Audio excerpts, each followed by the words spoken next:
1 p.m. Pakistan Standard Time. Assalamu alaikum. This is Radio Pakistan. The news read by Muhammad Zubair Khan. First, the headlines.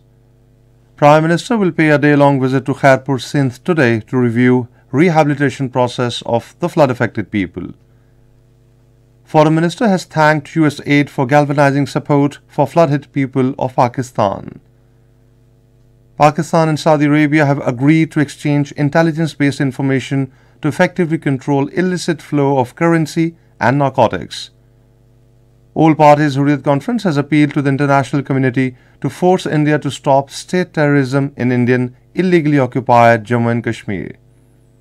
And now the news in detail. Prime Minister Shehbaz Sharif will embark upon a day-long visit to Khairpur, Sindh today to review rehabilitation process of the flood-affected people in the province. The Prime Minister will review rehabilitation process of the flood-hit people in Khairpur. He is also expected to meet flood-affected people. Prime Minister Shehbaz Sharif has strongly condemned the terrorist incidents took place in different parts of Khyber Pakhtunkhwa. In a statement, he said attempts to spread chaos in Pakistan through terrorism will be dealt with iron hands. The Prime Minister said problem of terrorism is a sensitive issue of national security and action plan are needed in this regard. He categorically said that the state will not bow down to any terrorist group.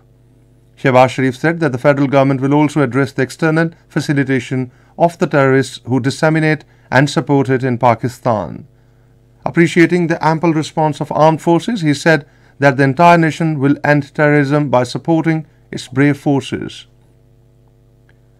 Foreign Minister Bilawal Bhutto Zardari says Pakistan and the United States will continue to work together for regional peace and stability.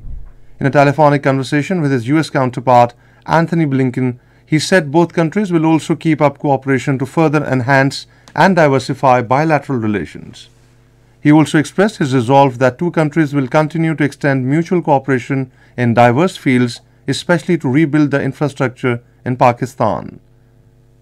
Meanwhile, Foreign Minister Bilawal Bhutto Zardari called on United States Agency for International Development Administrator Samantha Power in Washington. In a tweet, Foreign Minister thanked Samantha Power in galvanizing support for flood-affected people in Pakistan. He appreciated USG's humanitarian assistance of $97 million.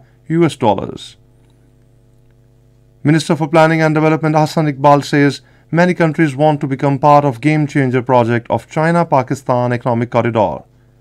Addressing a function in Islamabad today, he said Pakistani nation is capable enough to easily meet the challenges of modern era. Hassan Iqbal said the PMLN government during its tenure added 11,000 megawatt electricity to the national grid.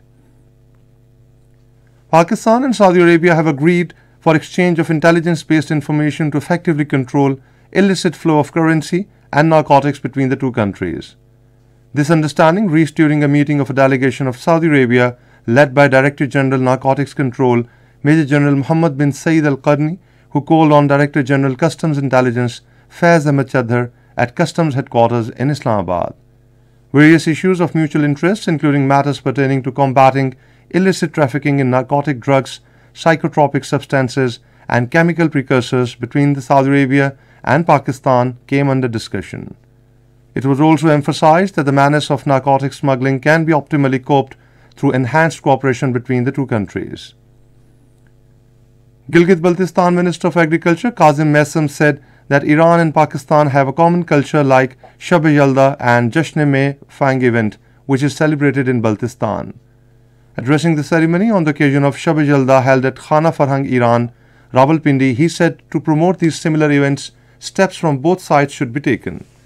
Speaking on the occasion, Director General Khana Farhang, Iran, Farmaz Rahmanazad said that Yalda night has great importance in Iranian history and culture and is celebrated as a festival. Minister of Information and Broadcasting Maryam Aurangzeb has expressed deep sorrow over the sad demise of Dr. Shiri Mazari's husband. In a statement, she prayed for high ranks in Jannat. Senior leader of all parties Hurriyat Conference, Ghulam Ahmad Gulzar, has said that Narendra Modi's led fascist Indian government is engaged in ethnic cleansing of Muslims in Indian illegally occupied Jammu and Kashmir.